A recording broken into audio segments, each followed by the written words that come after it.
ఈసారి సంక్రాంతి పండుగకు పూజ ఇలా చేసుకోండి. అయితే 3 రోజులు 3 రకాల పూజలు చేసుకోవాలండి. ఇలా నేను మొదటి రోజు ఇలా పూజ చేసుకుంటున్నాను.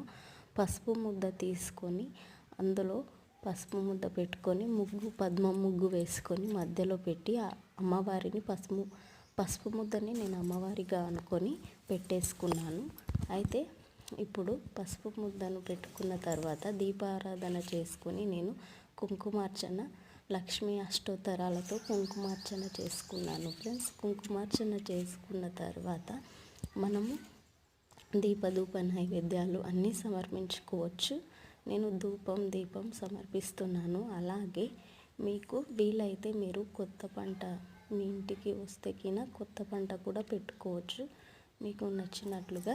అయితే మా ఇంటికి మినుములు వచ్చాయి ఫ్రెండ్స్, అందుకోసం నేను మినుముల పంటను పెట్టేసుకున్నాను దేవునికి నైవేద్యంగా.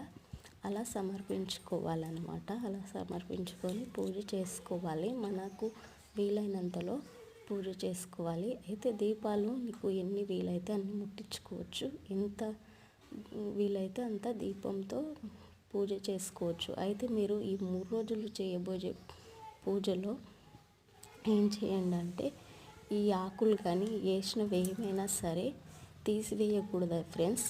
ఒత్తి కాడికే తీసి మళ్ళీ కొత్త ఒత్తి వేసి దీపం వెలిగించుకోవాలి. నా వీడియోస్ నచ్చినట్టయితే లైక్, షేర్, సబ్స్క్రైబ్ చేసుకోండి.